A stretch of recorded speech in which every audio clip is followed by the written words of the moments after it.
¿Sí? Sí. ¿No hay duda de nada?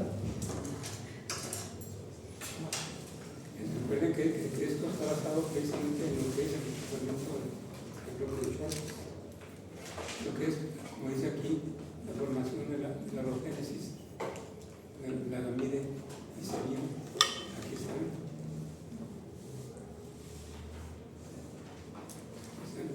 Las dos. Y aquí corresponde precisamente a lo que son los alineamientos que dan origen a lo que es la Sierra Madre Oriental.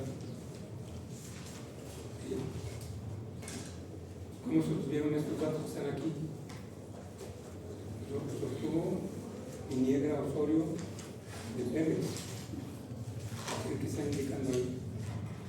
El desplazamiento de los bloques, bueno, ¿qué se llama? No, más bien la zona de subducción, cómo iba entrando y cómo tenemos diferentes rocas de diferentes edades, porque el bloque de Schwarz se iba desplazando hacia la parte ¿Pero cómo se determina? a través de geofísica. ¿Qué indican esas cifras que están aquí? La edad, 2 millones de años. ¿Es una edad? ¿Cómo?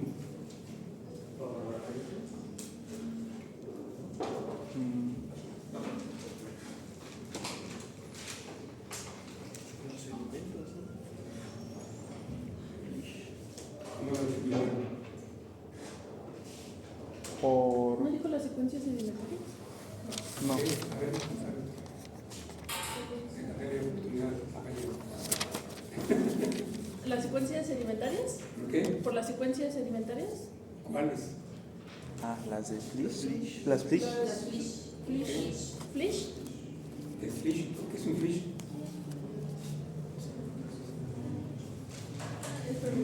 ¿Ya ven?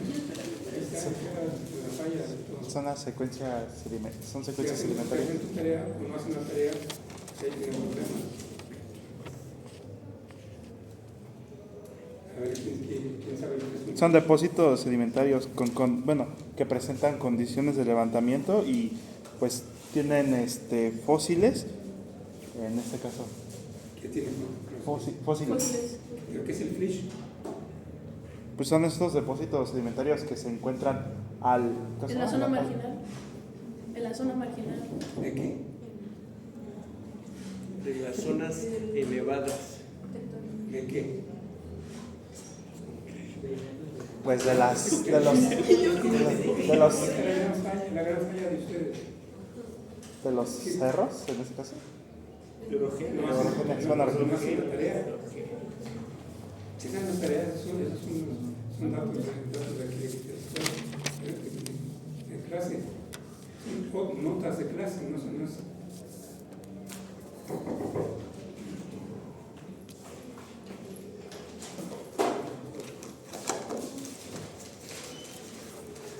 Ahora sí aplica que me animo a participar el profe. Primera vez.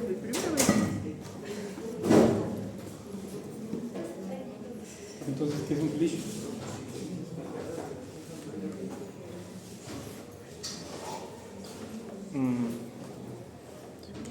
Pues no sé si podría definirse como una secuencia sedimentaria que se encuentra, expuesta debido a las condiciones de levantamiento y estas. ¿Pero cómo se forma? Estás hablando ya cuando está expuesta. ¿Cómo se forma? ¿Qué es un flish? Es que, ven, esos son datos importantísimos que tienen que tomar en cuenta cuando las notas de clase, fíjense lo que estoy diciendo, cuando las notas de clase se transforman precisamente en lo que es, en resumen, ¿cuándo tienen que ser resumen? Cuando salen de aquí de clase, tienen que ir a la biblioteca. Si hay datos, por ejemplo, busquen esa parte de Viniegra, 1992. Eso no es gratis, estos son datos que yo les pongo para que ustedes puedan complementar su información. Una secuencia FISH son sedimentos originados. ¿Los sedimentos qué? Sedimentos originados durante el levantamiento. Sí. Con levantamiento tectónico. ¿Dónde se encuentra?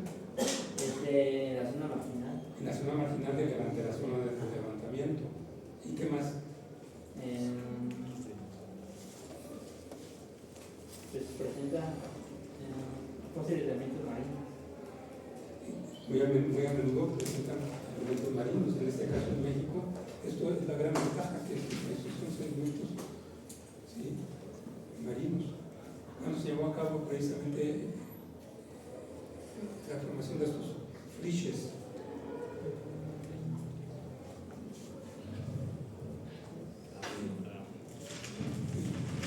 Y aquí comienza precisamente, que comienza el levantamiento y va avanzando hacia el sur. Entonces, existía todavía agua aquí, marina, cuando ya se estaba ya levantando el área y comenzaba a erosionarse. Esos sedimentos entonces se encuentran en donde, en la parte marginal de lo que es la Sierra Madre Oriental. Y esto, precisamente, los geólogos de Pemex en el 1992 ya habían estado trabajando en toda esa zona. Y el objetivo era precisamente determinar eso, la edad de la formación de la Sierra Madre Oriental. ¿Sí? Entonces, si se analiza el flux correspondiente en esta zona, pues se puede ir viendo que su origen es cada vez más antiguo, más reciente hacia la parte oriental. ¿Queda claro? Sí.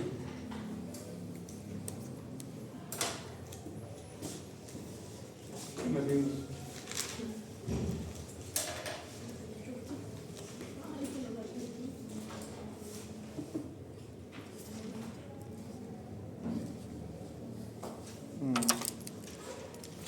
¿Qué vimos? Es para todos, es la pregunta para todos. ¿Por qué vimos esta imagen? ¿Se acuerdan de haberla visto siquiera? Sí.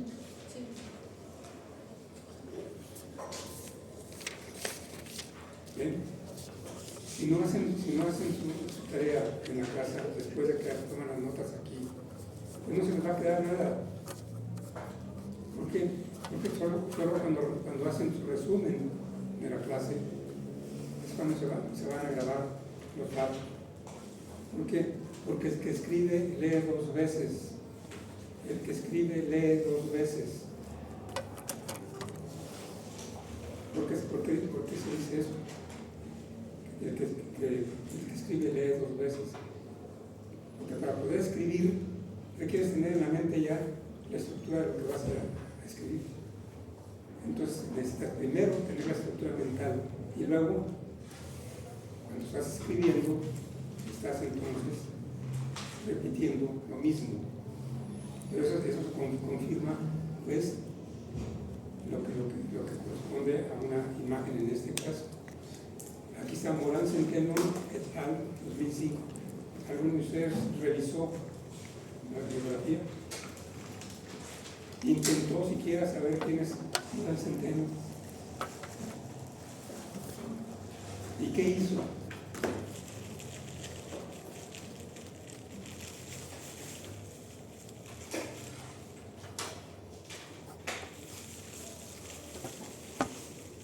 Estas imágenes las tomé precisamente de ese trabajo de Morán Centeno.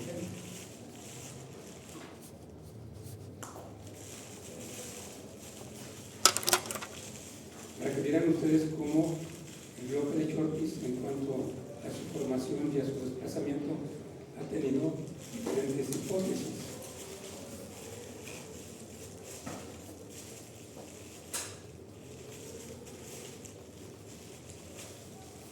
¿De qué depende, pues, esas hipótesis? ¿De qué dependen?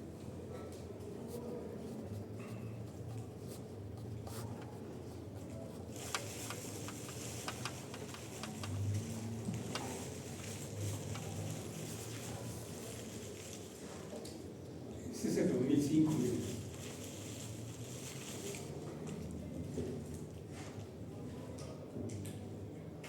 Y recuerdan que precisamente en el 2009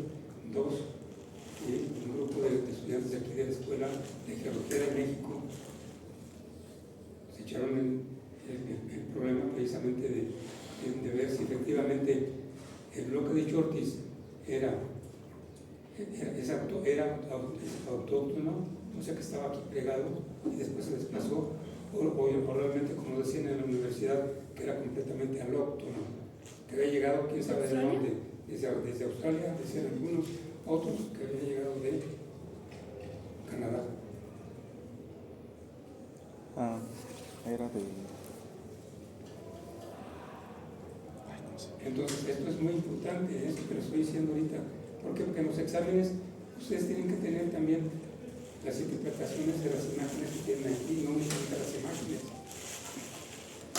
Y pónganlas en orden, además, para que en el examen no pierdan tiempo de estar buscando una imagen que alguna vez vieron en sus apuntes. Esto fue lo que hicieron los alumnos que decíamos aquí, el clásico tardío. ¿Qué es lo que hicieron?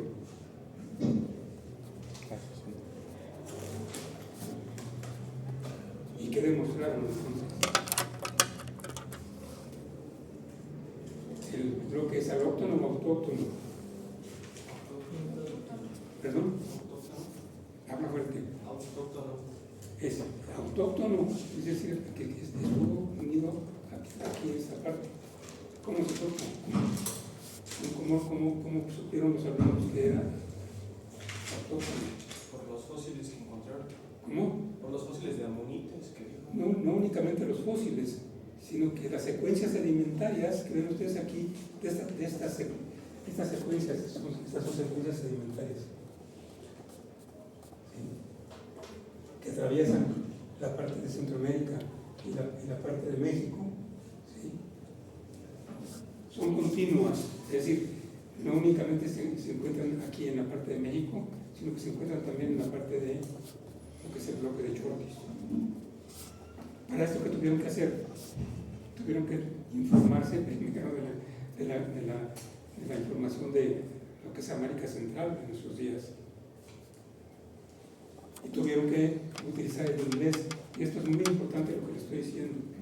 Yo espero que ustedes sepan leer al menos el inglés, la geografía del inglés. Por dos razones. Primero, porque necesitan saber el inglés para que les den su carta de pasante. Primera, fíjense bien. Y ya una vez que les dan la carta de pasante, entonces tienen que con ella ir a pedir trabajo.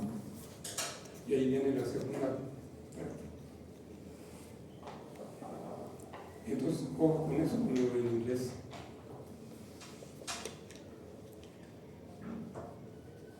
¿Y cuándo pueden comenzar a utilizar su inglés? Pues aquí mismo en clase.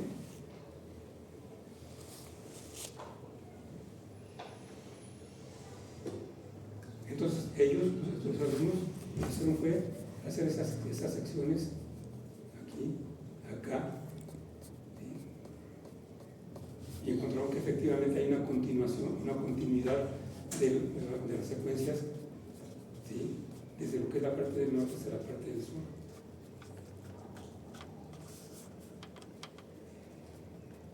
Y mucho tiempo después, ¿sí?, ya en el año 2000, en el 2010 más o menos, apareció esta imagen que ven ustedes aquí. ¿Qué representa? Aquí dice el nombre, miren, aquí está. La edad de rocas intrusivas en el sureste de México. Son las edades de las rocas intrusivas en el suroeste de México. Pero no únicamente están las rocas intrusivas, ¿cuáles otras están? Les dije que las rocas intrusivas son las que son aquí. ¿De qué color? ¿Sí? Desde que ese color café que vemos aquí hasta este color rojo. O sea, las que están en lo que es el borde continental. Son rocas intrusivas. Y las otras que están aquí de color verde, ¿qué rocas son? Volcánicas. ¿Cómo? Volcánicas. Volcánicas, rocas volcánicas. ¿Sí? Y aquí hay un problema precisamente importante.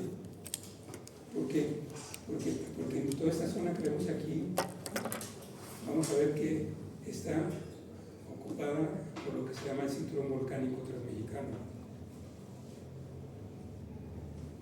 Y se considera entonces que estos cuerpos que vemos aquí de rocas volcánicas corresponderían a los procesos evolutivos de los magmas que están actualmente representados como batolitos en la parte del suroeste. Este trabajo, como les digo, fue hecho no por geólogos. ¿Por quiénes? Geofísicos. Geofísicos del Instituto de Geología, bueno, de la universidad. ¿Cuál era su interés? Su interés era precisamente ver las edades correspondientes a el desplazamiento del bloque de Chortis, si realmente existió. ¿Por qué? Porque ellos partieron correctamente de la hipótesis de que estas rocas intrusivas que ven ustedes aquí son rocas originadas durante el proceso de desplazamiento del bloque de Chortis. ¿Por qué? ¿En qué condiciones geológicas se forman las rocas intrusivas? ¿En qué condiciones tectónicas se forman?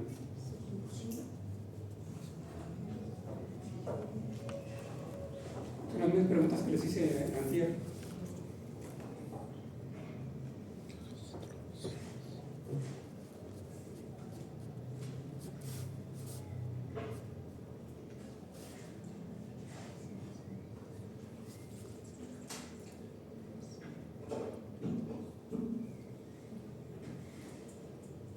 ¿Por qué?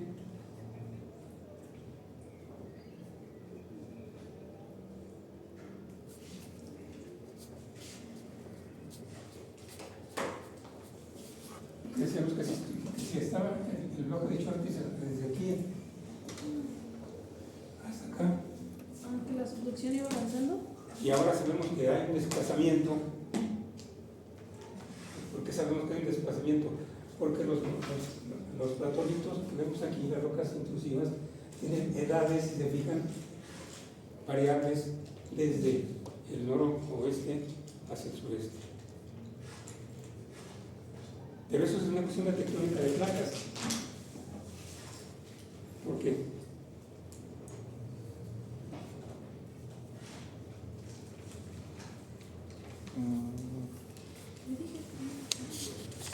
¿Por qué? Es que tectónica de placas, y tectónica de placas comenzaron a aprenderla desde Geología 1. ¿Por la subducción? ¿De quién?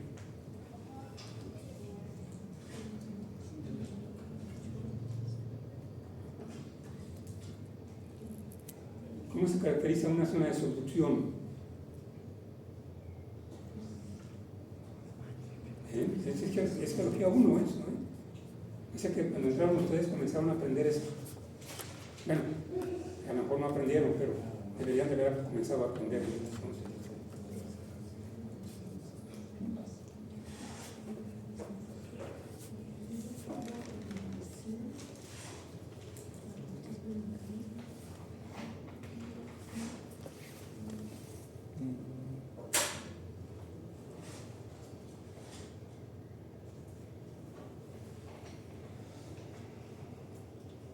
En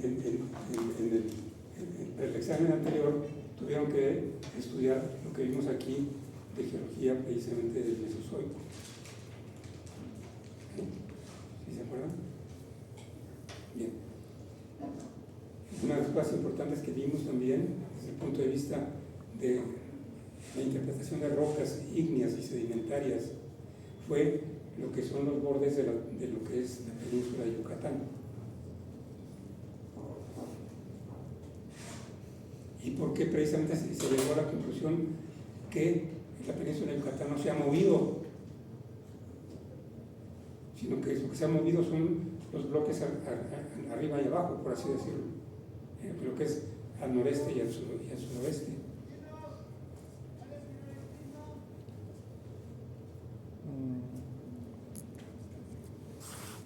¿Cuáles son los rasgos que tenemos que buscar en que son los bordes continentales para saber qué tipo de borde continental estamos estudiando?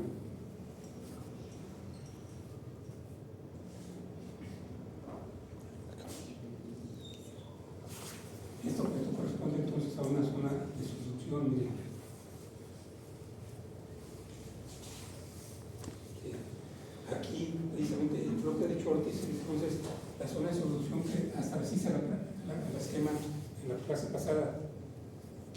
¿Desde dónde? No es como si no vinieran. ¿Desde dónde?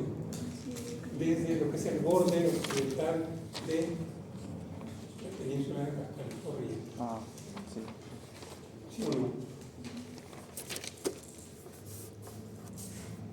Entonces, esa zona de subducción, ¿sí?, que tenemos aquí, si el bloque de Chortis estaba aquí, tenía por fuerza que tener esta parte de subducción. ¿De acuerdo? Y conforme se fue desplazando en esta dirección, ¿qué sucedió con esa zona de subducción?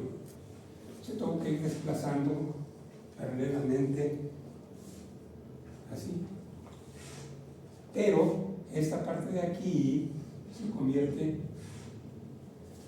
en una zona de subducción.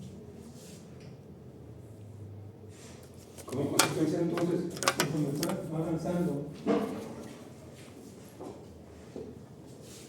el bloque de Chortis, se tiene este borde. Y este borde es una zona de subducción. Y en una zona de subducción donde se forman los cuerpos intrusivos, los magmas, los cuerpos intrusivos. ¿Sí está claro? Si siguió avanzando entonces el bloque de Chortis, entonces la zona de subducción, ¿qué pasó con ella? Ya avanzando. Avanzando también.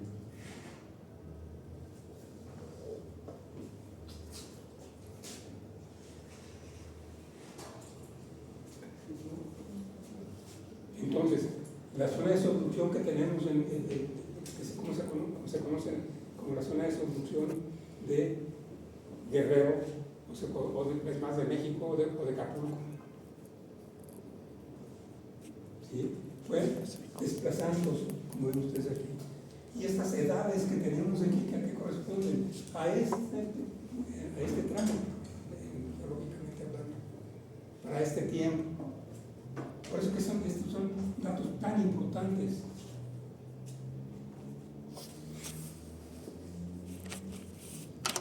Como consecuencia, lo que es la fosa tectónica de México tiene diferentes tiempos de formación. ¿Y están relacionadas con qué? Con el desplazamiento del bloque de Chortis. Y ahora la pregunta es, ¿y por qué se desplazó el bloque de Chortis? Ya sabemos que se desplazó. Ahora la pregunta es, ¿por qué? Porque sí.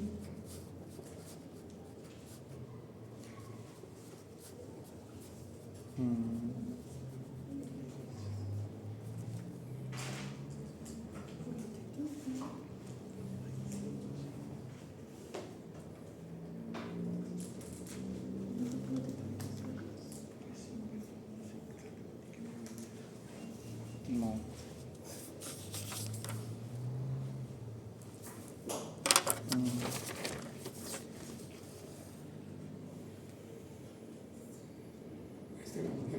No me han contestado. ¿Por qué se desplazó el bloque de Chortis?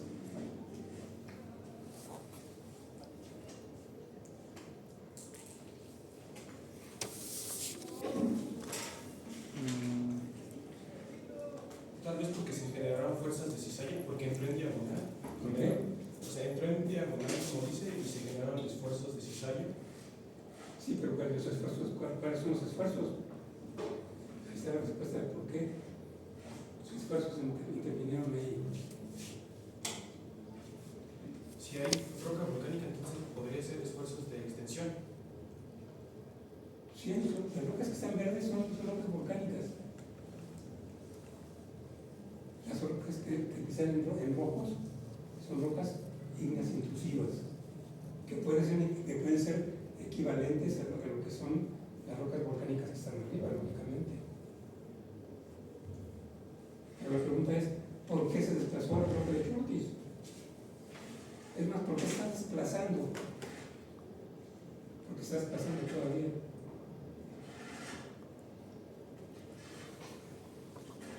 el año pasado un sismo mortífero aquí, en Haití. Murieron muchas gentes. Y esa es una zona eminentemente sísmica.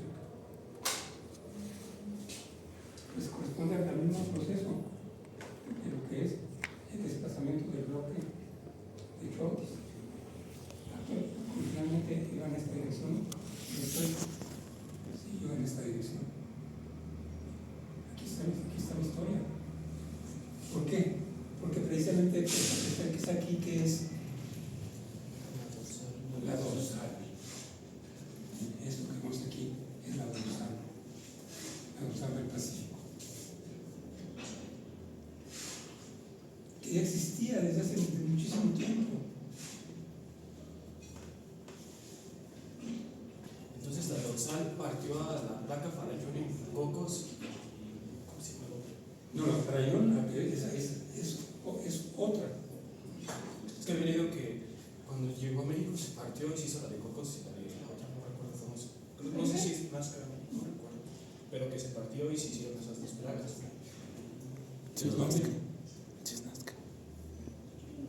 La placa de Farallón, ¿sabes dónde está? Una parte de ¿dónde está la América? De América. Está por abajo de lo que es México. Ya desapareció simplemente la placa esa, ya está fundiéndose ahora debajo del manto. Ya no existe la placa de Farallón.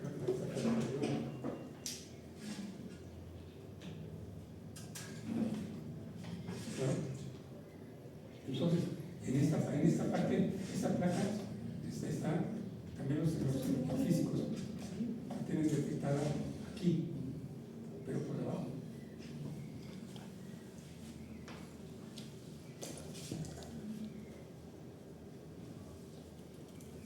Eso lo van ustedes a ver entre 3 o 4 clases, 3 clases más o menos. ¿Por qué? Porque este fenómeno está relacionado con esto, con el origen del Golfo de California. Entonces les aviso desde ahora para que comiencen a investigar cómo se formó el Golfo de California, cómo se separó la península de Baja California y cuándo. Hay muchísima información al respecto, pero les recomiendo toda la información original correspondiente a Tania Atwater, se llama Tania Atwater. Esta geóloga de Estados Unidos, de San Diego, se hizo famosa mundialmente. Mundialmente se hizo famosa cuando descubrió cómo y cuándo se separó Baja California del continente. ¿Tania qué? En su tesis de doctorado en la Universidad de San Diego. ¿Me puede repetir el nombre? ¿Tania qué? Tania Atwater. A-T-W. Ajá. A-T-E-R. Tania Atwater. Está. Y todo eso tuvieron que haber visto ¿cómo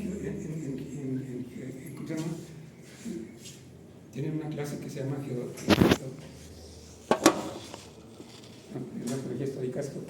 ¿Geotectónica? Geotectónica.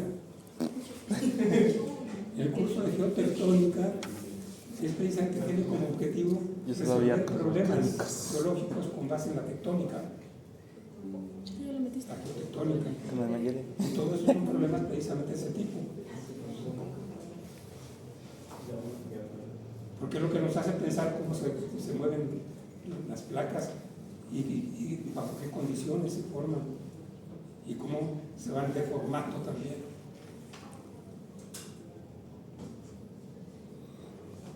Bien, entonces esto sí es importante. ¿Por qué?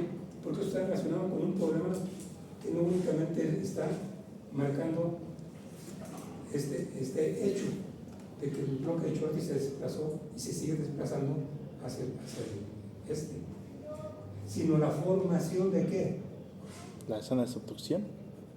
de la zona de subducción, de la fosa. Por eso les dije desde hace serán como 2 meses que pensara muy claramente en la cuestión de la tectónica de placas. ¿Por qué? Porque precisamente la tectónica no viene sola, sino que trae consigo toda una serie de datos geológicos en cuanto a su origen y su desplazamiento de las placas. Entonces, ¿por qué se desplazó? Entonces, ¿por qué se desplazó? No sé. ¿Ya te vas? ¿Ya te vas? No, Ah, bueno, pues aquí. ¿Cómo estabas viendo la puerta? no, ese sigo viendo, no, estoy viendo lo del mapita. Ah, muy bien. Bueno, entonces ya quedó claro lo que corresponde, pues, a cuál es el esfuerzo que se lleva a cabo para poder desplazar el bloque de Fortis y formar lo que corresponde a la parte de que placa que tenemos aquí, Del Pacífico. Cocos. la de Cobos, precisamente. Ojo, todo ese tipo de cosas son básicas en geología ya ahora. Ya lo voy a borrar esto ya. Lo pueden poner aquí todavía igual, allá.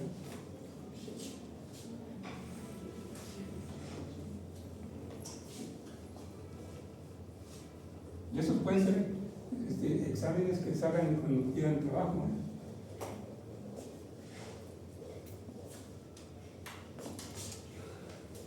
Diego puede ser tanto en geología del petróleo como en geología minera.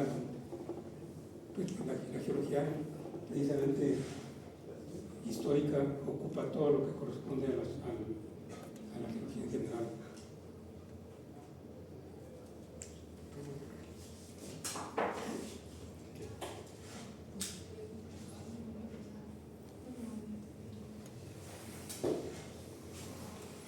Ahora, ¿Puedo apagar la luz? ¿perdón? ¿Puedo apagar la luz? Por favor. La parte de abajo, por favor. Las dos. Es. Muy bien. ¿Por qué? Porque es importante para el terciario utilizar los datos de Schuster de 1955.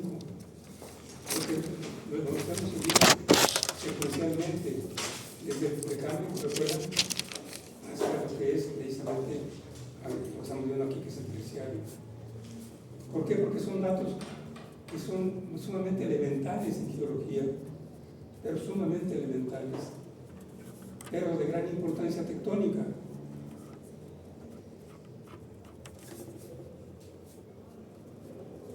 Recuerden que estos planos pues, fueron hechos por los estudiantes de Schuster en Estados Unidos. Fueron ellos los estudiantes los que estuvieron buscando en todas las bibliotecas de Norteamérica los datos geológicos para poderlos vaciar en lo que es el mapa geológico de nuestros días, porque todavía en 1955 son nuestros días. Y ahí lo vaciaron y de manera muy elemental, simplemente hicieron notar donde había rocas marinas de origen marino y donde había rocas intrusivas para la misma edad.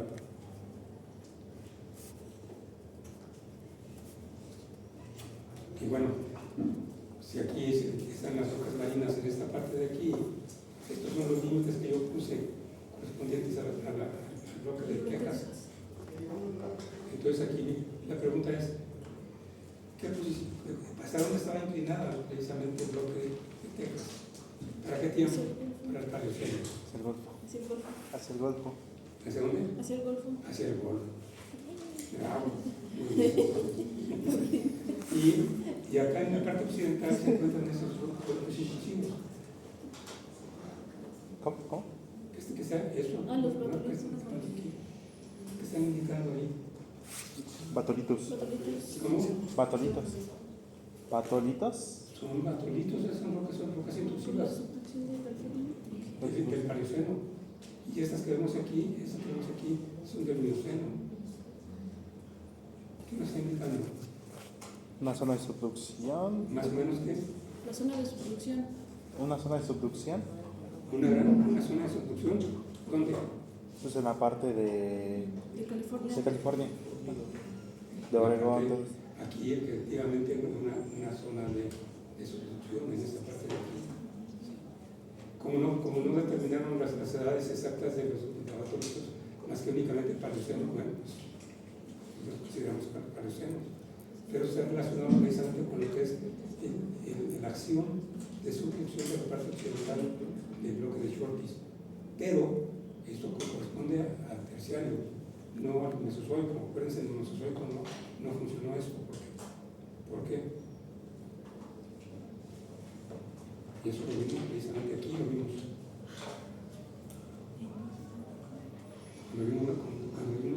el origen del Golfo de México.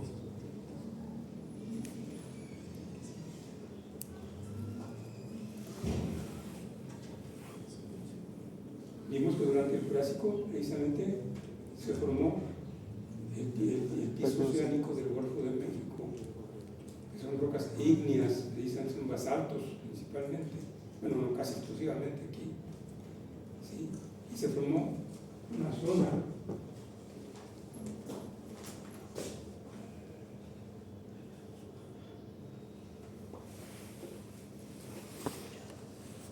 más o menos así, en esta parte. Y para formarse esa zona tuvo que haber habido un desplazamiento así.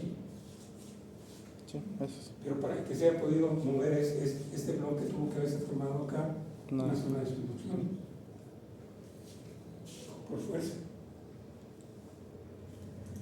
Entonces, si esto corresponde al Paleoceno, es necesario ver si esto corresponde a esta zona de subducción o a la otra que vimos, De la de Rubia. ¿Sí es claro? Bueno, ¿quién estudió o al menos se informó del libro que le recomendé precisamente para eso? No están acostumbrados a ir a la biblioteca, ¿verdad? Porque si recuerdan, les recomendé también que estudiaran o que analizaran tesis de egresados de aquí de la escuela. Esas tesis están en la biblioteca. Pues no hubo nadie que citara precisamente a esas personas en el examen. Eso les da una idea de cuál es su interés geológico.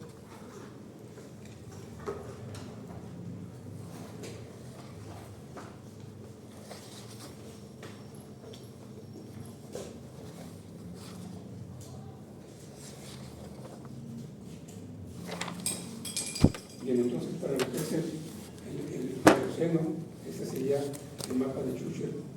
Ven ustedes toda la parte correspondiente a lo que es el Golfo de México. Corresponde al hundimiento del Golfo de México, esa parte de aquí. Pero todavía hay una parte de subducción en la parte occidental que vemos aquí. Estamos hablando del Eoceno.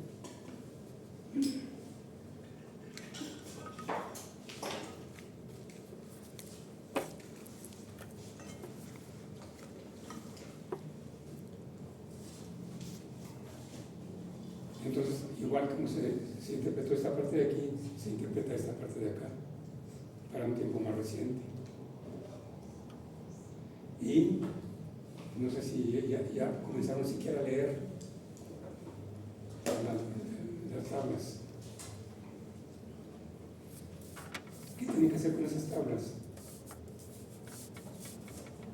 Tienen que determinar la edad y posición de las diferentes unidades estratigráficas que existían en 1974. ¿Y qué les recomendé?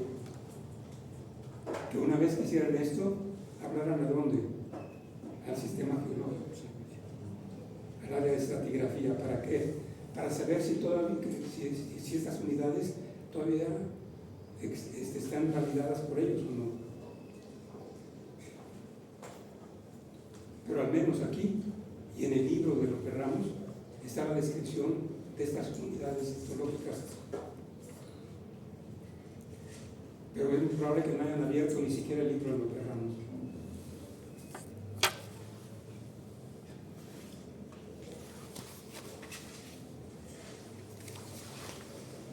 Recuerden que son varias. Esta es la segunda, esta es la tercera, esta es la cuarta, esta es la primera.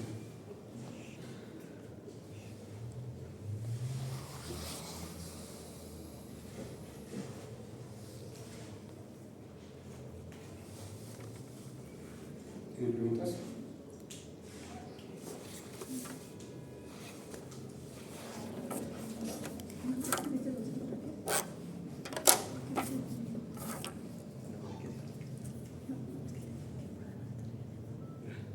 Aquí están las fechas, además está la bibliografía que viene en el libro de López Ramos. Y aquí están las edades. Aquí están. Desde el Paleoceno, en este caso, está el Oligoceno, Mioceno. Esta corresponde ya a la parte de algunas unidades del Cretácico.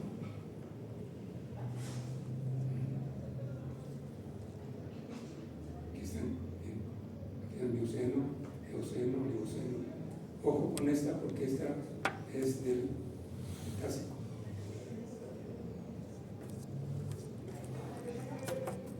¿Cuál? Esta es del Cretácico, estas son edades cretácicas. Entonces todos estos datos corresponden al Cretácico, ¿no?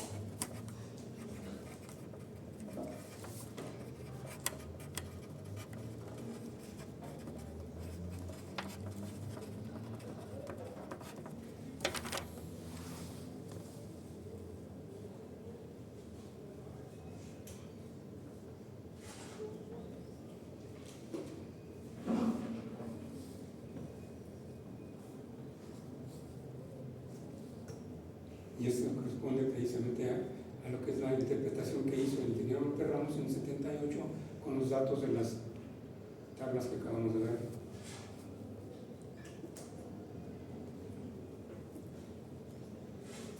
Dijimos que aquí se puede perfectamente utilizar esta información si utilizamos la tectónica de placas para actualizar estas condiciones de desplazamiento de bloques a través del tiempo.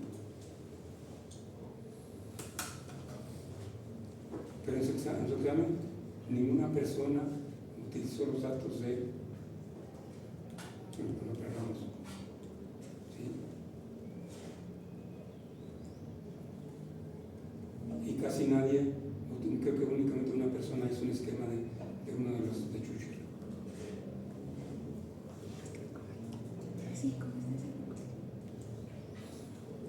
Bien. ¿Tienen preguntas?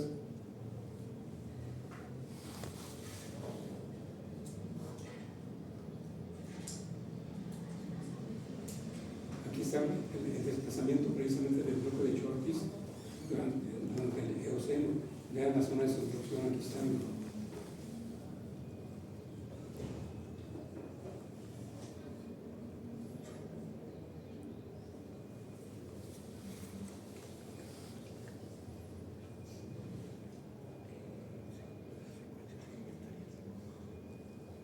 Estos fueron estudiantes como ustedes del último semestre precisamente del 2002.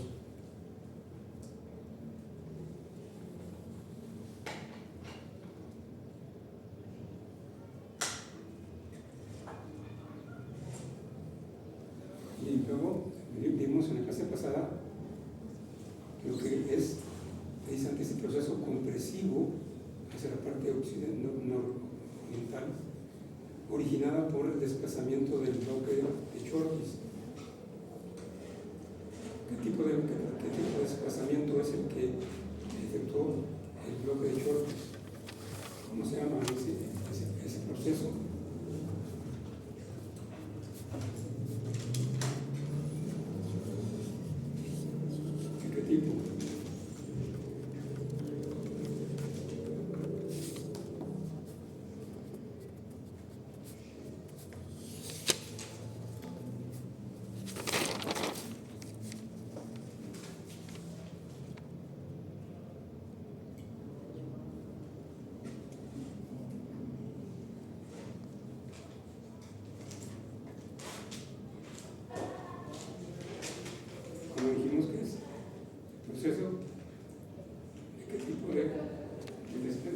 desplazamiento del bloque de Chortis.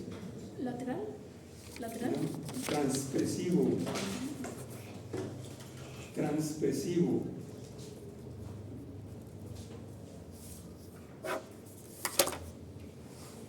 ¿Qué quiere decir eso?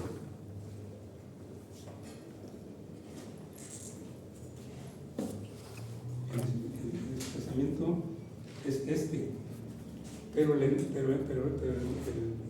proceso, ¿sí? Es de compresión. De aquí es únicamente trans, es decir, a través, ¿sí? Pero no únicamente es trans, sino que es transpresivo, sino que entonces el desplazamiento que vemos aquí está sujeto a un proceso de compresión. Es que va así. ¿Se declaró? Conforme el bloque de Shorty se fue desplazando, fue comprimiendo.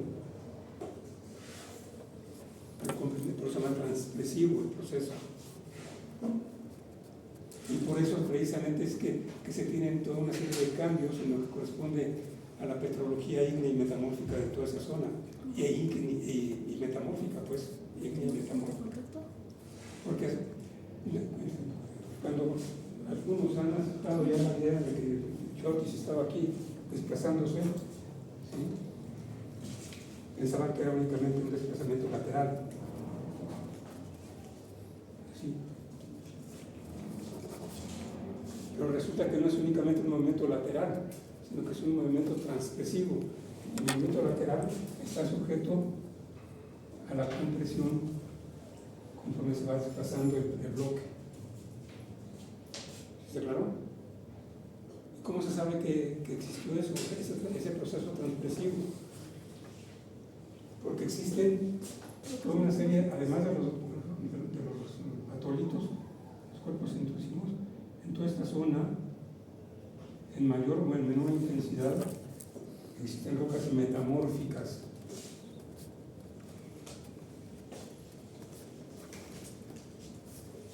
¿De qué edad? Edad variable. ¿Por qué? Porque dependen del proceso transgresivo conforme el bloque se fue desplazando. Entonces estas rocas metamórficas también se van cambiando el proceso transgresivo. Pero digamos que entonces esas rocas metamórficas no son tan viejas, son... Claro que no. Y eso es que estás diciendo es muy importante. ¿Por qué? Porque en estos lugares, sobre todo aquí en esta parte, existen rocas que son extremadamente viejas. Una parte de la parte de ¿cómo se llama? De Oaxaca. Pero eso corresponde a un tiempo muy diferente en su formación, sino que hay también rocas muy recientes. Bueno, ya el desplazamiento del bloque, rocas metamórficas.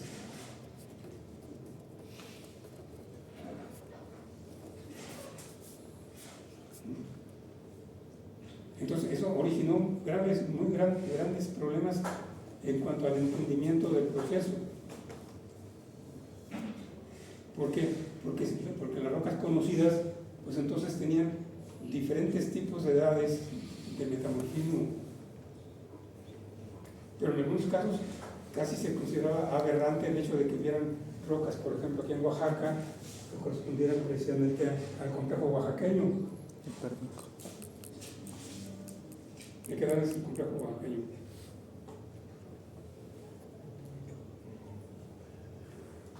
Ahora, tampoco saben. Y seguramente que fueron a prácticas ahí. Sí, fueron a prácticas, me imagino. Hasta se pusieron colorados. ¿Esto es pérmico? Se puso colorado el compañero. Mira. Desde que va vergüenza, caray.